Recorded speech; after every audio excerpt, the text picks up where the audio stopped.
boy, do you have to travel far back in time to find a bad Hercules movie, and by far back, I mean only a few months. Have you come to bring the wrath of Zeus upon me, boy?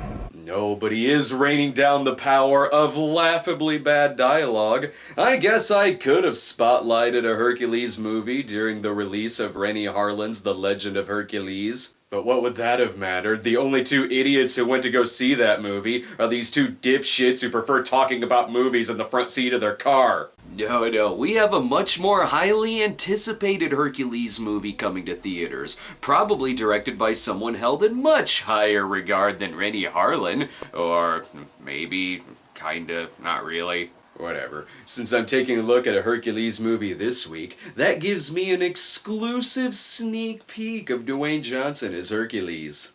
Come to Homercles!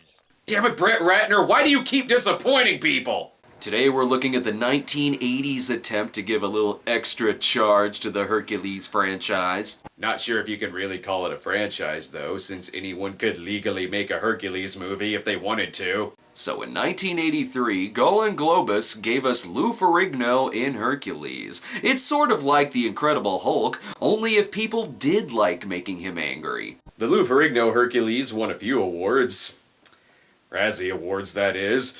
But the honor of Worst Picture went to another distinguished film, The Lonely Lady. And why wouldn't it? The awards acceptance speech was written right into the film. Right away, Leo the Lion had better be careful. I understand Dwayne Johnson punches him in the face in the new film. Now even the movies are asking me to purchase one of those Canon cameras. Why would I get a camera like that when Drek like Hercules is filmed on it? Well, if you get Lou Ferrigno to provide a sperm sample for your movie, you might as well put the opening credits on it. Given the movie is about such a strong man, I must say these titles are mighty weak, especially the director's name, Louis Coates. That's Italian for who do they think they're kidding? The movie is directed by Luigi Cozzi, director of Star Crash and Godzilla.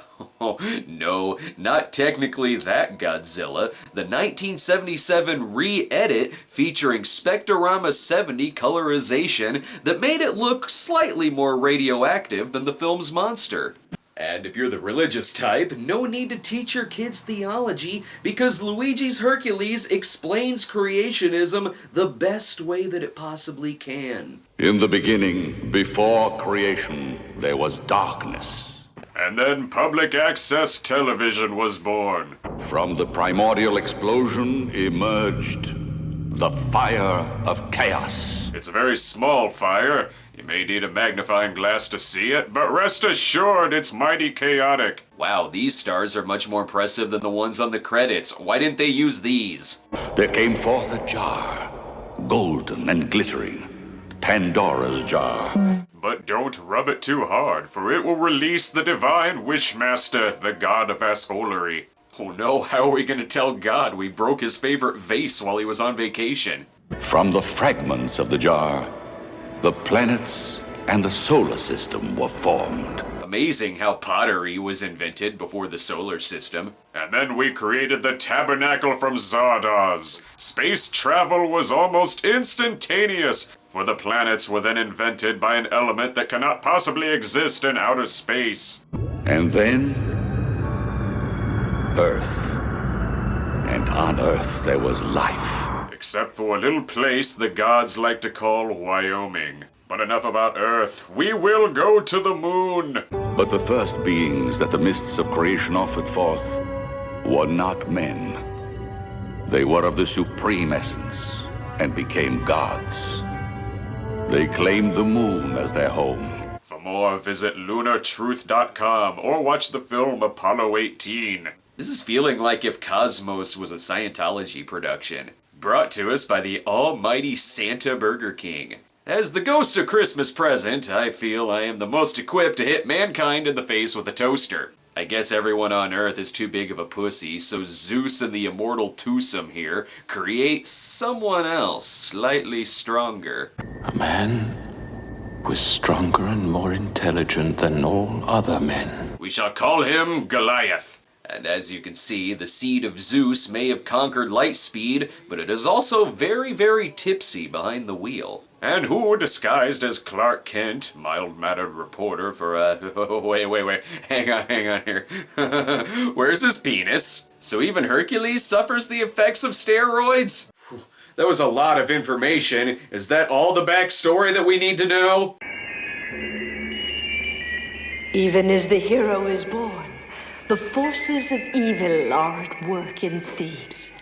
Stop explaining things to us! You're just making things more confusing! For instance, the star seed of Zeus takes over the body of this young child in order for him to become Hercules. So does that mean the former subconscious of this child is now dead? Zeus is very Old Testament god. They also picked the wrong day to soul swap children. This is going on during a military coup to attain the throne.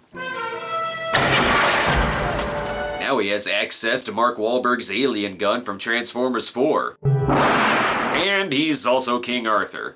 At least the statues seem happy about this. How high up does this royal conspiracy go? Thebes will repay you. Like this. Crap, he stabbed him right in the PG. Then they laid waste to the palace stock footage, destroying film reels from the castle's public domain treasures. Now the guards must face their true enemy, small doors. Hercules, however, is saved from death by this heroic servant who had just enough time to save Hercules before making her way to the set of Willow to do the same exact thing with Elora Danan. Don't bother. Yes, don't bother. Moses is Egypt's problem now. Plus, if we kill him, the movie will be over. Seriously, that's the only reason I can think of as to why they didn't kill him. I knew Lou Ferrigno was younger in this film, but I didn't think he was this young. Meanwhile, the gods are celebrating, as many gods do, a grill full of real baby back ribs. Oh no, I sense danger. What in the divine intervention fuck? Gummy baby, anyone? You mean you could have done this the whole time? Don't tell Hercules. He might ask why you didn't save his mother. He intervenes for his divine son, but it's up to me to right the balance. So, anything else you need me to say or do as I just stand here looking mystified? Oh, well, there's rape trees. Of course there are. You could tell by the baby's, that's weird, face. I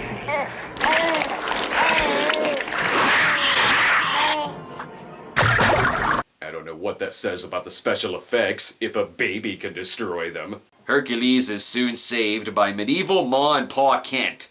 There are no cities nearby. Perhaps the gods heard my prayers and sent us a baby we couldn't have. That's how the gods work. If you want a baby, he will kill a kid's parents just to bring him to you. I feel like the grandpa from the Star Wars Holiday Special should be watching this on a virtual reality machine. This is what happens when Hercules' parents ask him to go off to the woods and cut them a whoopin' switch. Hercules is much older now and just as confused as everyone else. Your hands possess the power of Zeus. I know, Father, but I don't know why. Someone wasn't paying attention to the opening narration. Even gods are often stuck watching shitty movies on late-night television. And why are you chopping wood when your own son is a human chainsaw? Oh shit! We found the bear from Grizzly 2. Maybe now they can finish that movie. And if you think this movie is gonna disappoint us in Lou Ferrigno fighting a bear...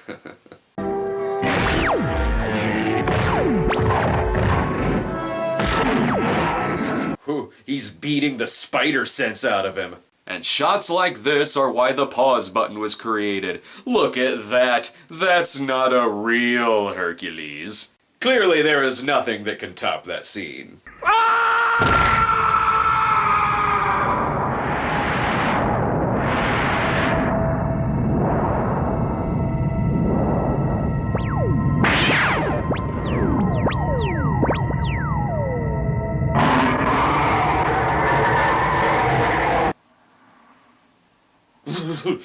I'm sorry, I didn't know that throwing a bear into outer space was on the menu. What restaurant is this? Because I kinda want seconds. I've been saying for the past year that Gravity would have been a lot better if it was about a bear. The film's villain is the evil Minos, who's dedicated to one thing and one thing only. Daedalus. You know me. I'm dedicated to science. I don't like the sound of this bastard. I've seen what science can do. Feed him! But at least he's a villain with a plan. This favorite of the gods must be stopped. And this is my solution to Hercules. We give him these toys for his birthday, and when he is distracted by playing with them, we will conquer the entire world. The toys can even talk, too. Skeletor, the master of the universe. What the fuck? The dude threw a bear into outer space and lifted a whole tree out of the ground, but I guess 3 stones is a little too much for the big guy. Your mother is in danger! Come! What? That sounds more like I'm pissed off because I was passed up for a promotion, and less I'm pissed off because my mother is in danger. Here's her problem. She finally died of depression from living in a house of mud for several years. Mother, tell me what happened, please. And those last words were written on her gravestone. She actually died from an allergic reaction to robot hornets. I can't say that I was expecting the better Robot Wars movie to be the one that's not called Robot Wars. This is what happens when your hero can give a black eye to the sun. Everything he encounters will be very easy to fight. And per Mom's last will, her body was set ablaze, as well as her house.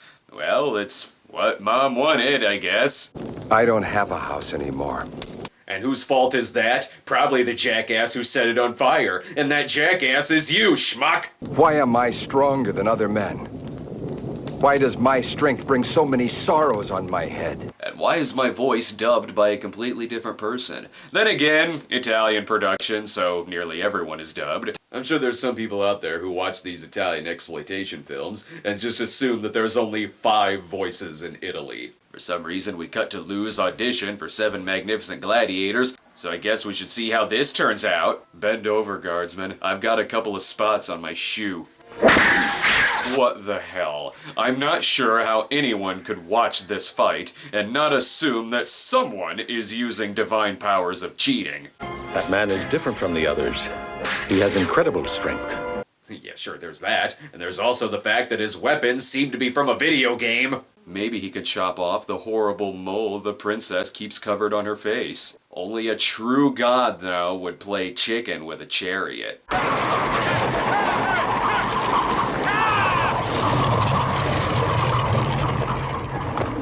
Impressive, but that doesn't make him nearly as smart as the man who simply walked around it. Hercules was then fined 5,000 god dollars for the damage caused to the royal chariots. He seems to be the final winner. Seems to be? Yeah, he seems to be the winner. That's kind of like saying the '92 Olympic Dream Team kinda won. Earlier in the movie, Zeus offered him his hand. Now he's offering him his turd.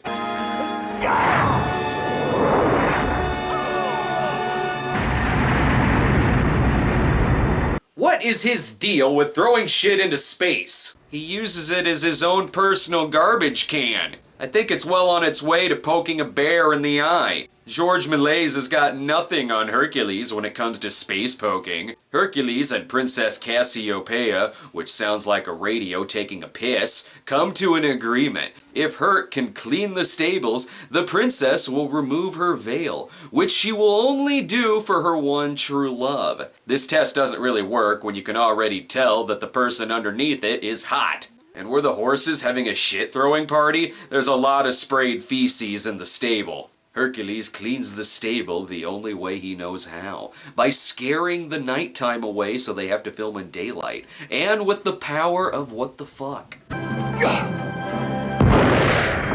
Well, that causes the water to somehow rise all the way up to Hercules, thus cleaning the stables. Too bad the horses have all drowned and the palace doesn't have flooding insurance. I'm pretty sure all the servants have also perished. Oh wait, I get it now. The rocks were all full of OxyClean. For a movie that brags about science, this film seems to be slightly inaccurate, if I may say so. Now let's get a good look at those tits. I mean face. Face! I mean face. Girl pretty. Doesn't really matter. Hercules' fetish is making women wear bags on their heads anyway.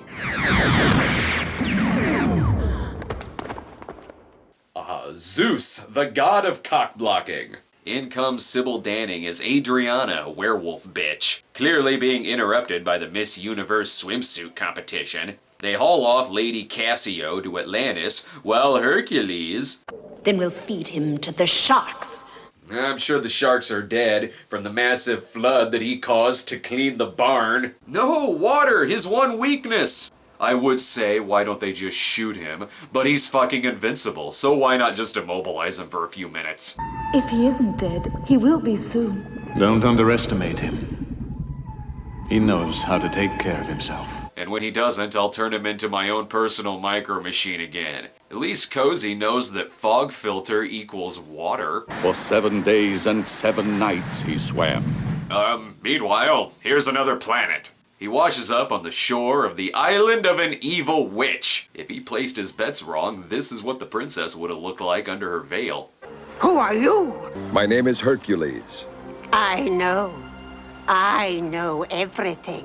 Why did you ask then? Hercules, the god of pointing out flaws in dialogue. Oh hey, the solar system got its vase back. Herc seems to be a good house guest. I need help, witch.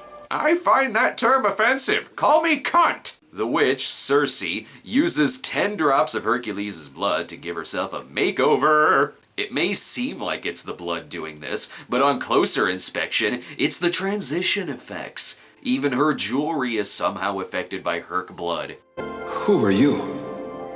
I'm Circe, the sorceress.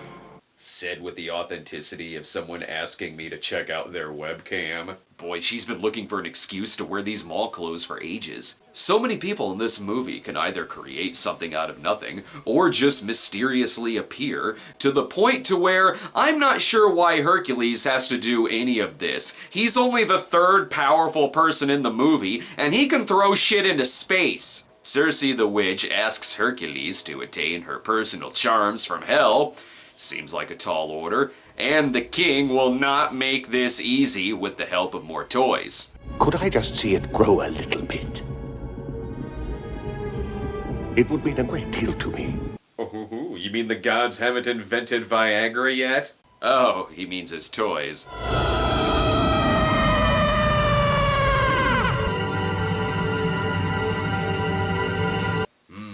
That's villain speak for meh. And when is her granddaughter gonna ask for her clothes back? The 3-headed robot dragon of hell seems like it should be easy to defeat. All they have to do is unplug it. Destroy it with its own rays! Lift the shield! That's quite an impressive guardian of hell you have there. One that can be defeated with amazing mirror technology. So I guess it's time for hell. Hercules and the sorceress Circe cross the rainbow that will lead them to the gates of hell. Well, hell doesn't look that bad. Christ, I had no idea that it looked like West Hollywood. Are you sure it's hell, or is it Asgard? I get the feeling that a lot of people make that mistake. Okay, before I get your charms, there's something I've been meaning to ask. What's with the bulge? The transport is almost here. Almost. Almost. Going very, very slowly here. People seem to be rather lazy in hell. And while we're here, might as well pick up these stolen Shankara stones.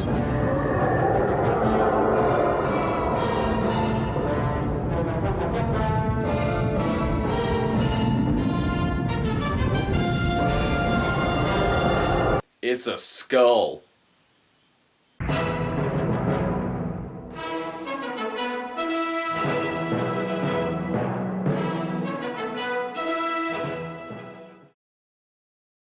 Holy shit, the eye of someone. There, Hercules, under the hand of destiny. Wait, I know this part. She's about to tell us what Turok needs to do on his next mission.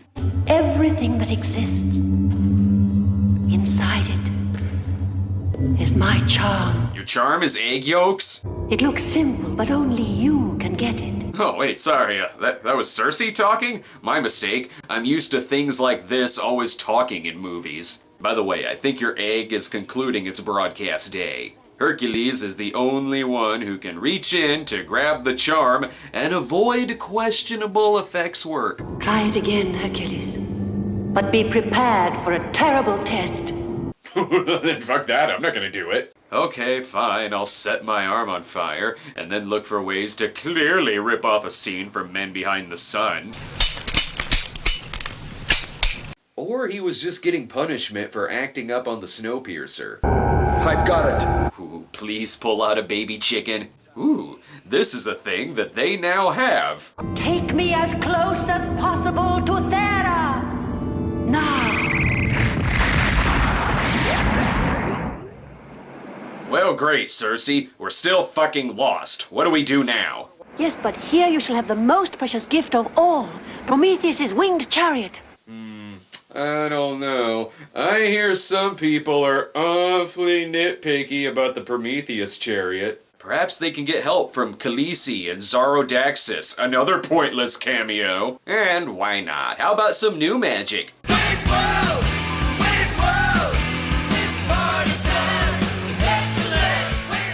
None of this really matters when it's already been proven he has no penis to grow. This is a huge problem with introducing powers like this into your movie, because anytime a conflict will happen, it'll always be questioned why they just don't do shit like this or throw things into outer space. You've given too much to your champion and to the sorcerer Zeus. They've had to work hard. Wait, am I overhearing a writer's room session? I find it very hard to believe that any god wrote this movie. Ah, there it is, the Chariot of Prometheus. Wait, why does it say it's only equipped for men when she rides it later? Also, this is their escape plan to get out of the space disco. Don't worry, he'll throw a rock inside of a volcano and that'll somehow fix it. Or Cersei will create a rope. She could have created a key earlier.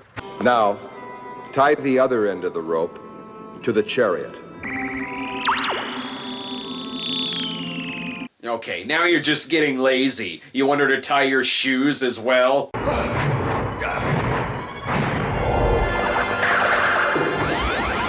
And then space killed them. They better hope they don't run into a superimposed video of a very, very angry bear. Also, from space to the ocean, only about a 10-foot drop. Everyone knows this. To be fair to the movie, though, they do explain her loss of powers. Why did the rope break?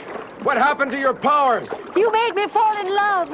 And when that happens to a sorceress, she loses all her powers. Well, that's convenient for the script. Quick, punch her so she'll hate you and she'll get her powers back. Ah, there it is, the island of Johnny Blaze, which is only a few feet away from them, it seems. I see Atlantis as a model. Perfect, it can fit in Zeus's hand. While the princess hot tubs it out with annoying sunlight in her face, Sybil shows up with the girls, plus her 2 servants. But I haven't been confused in a little while, so have at it, movie. That cave, Hercules, will take you directly to the center of King Minos' palace through his underground labyrinth. There you'll find your Cassiopeia, but you must hurry. Ooh, the robot must be hypnotizing me, because I'm not sure if these scenes are supposed to go together. Whatever it is, it kills Cersei, who was a perfect sacrifice in order to give us a scene of Hercules fighting a robot. I see the only thing that made a splash was its fart. Oh my god, I was kind of starting to tolerate her.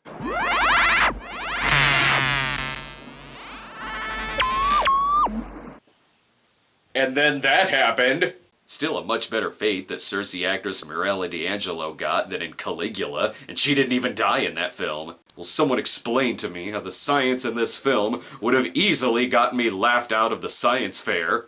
Not science in service of the gods, but science to eliminate the gods. We've also used science to give your hat fish gills. Science. For the sake of science.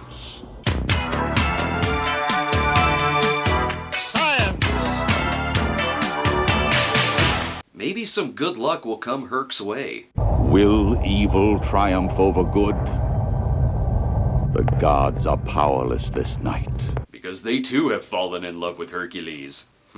It's that moment where she's too far away for me to tell if I should black box this. But I don't want to deprive anyone of this shot. Even the science Oogie Love knows more about science than this film. If I told her once, I told her 1,000 times. Creation came out of chaos, is surrounded by chaos, and will end in chaos. But while we're here, we must have perfect order. And this is what caused Ben Stein to do that Expelled movie. To save Hercules. Use your charms on him, he's yours.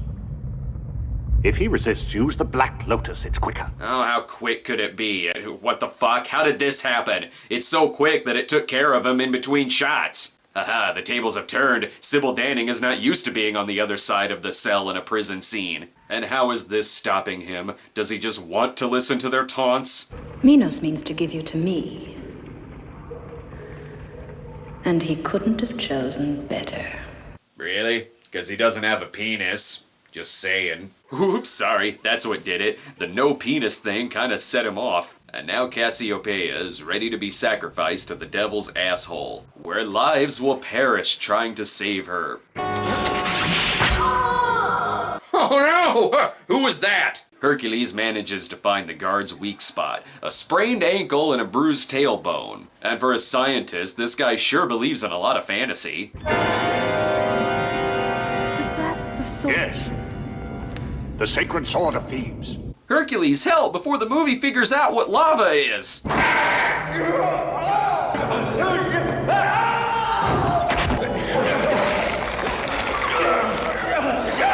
You know, there comes a point where you should really just stop fighting him. And how do you explain Fire Sword, Mr. Scientist? Huh? How do you explain that? How? With science, of course! I'm Dr. Insano! It's what I do! And if you order today, I can have the Dr. Insano anti-magic field generator kit overnighted to you! That doesn't help me any! Don't touch that sword! You'll free the Phoenix! Okay, fine, I'll help you, even though I'm pretty sure I'm supposed to be mad at you. Minos! She's fine. They still have to do 7 magnificent gladiators together.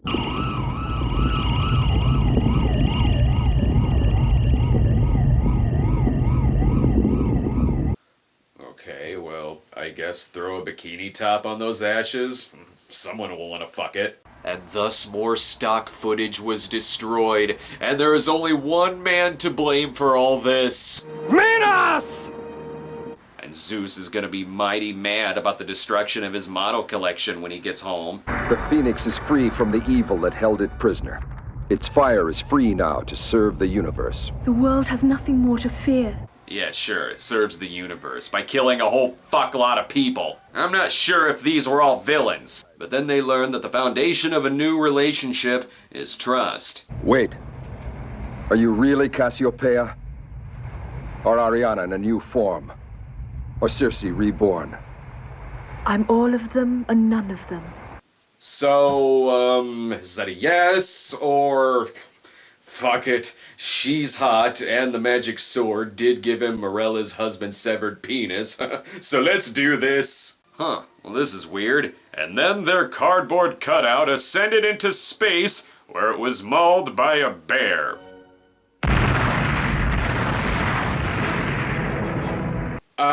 And then they died? What the fuck was that explosion about? Is Hercules dead at the end of the film? Why the fuck did that just happen? I suppose one could find out in the movie they made directly after this, Bruno Mattei's 7 Magnificent Gladiators, which contains some of the same cast, sets, and was distributed by the same company to capitalize on Hercules. But I thought the Asylum invented the mockbuster.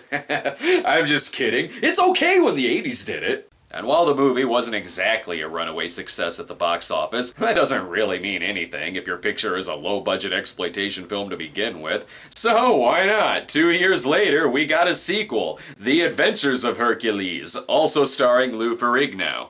Well, clearly this movie was historically inaccurate. I don't ever remember hearing about Hercules throwing a bear into outer space in the history books. And I certainly don't remember Bill Nye throwing a bear into space during his debate of science versus creationism. Then again, I didn't watch all 3 hours of that. I was too busy watching movies like Hercules, and now I'm left here wondering just what in the hell he throws into space in the sequel.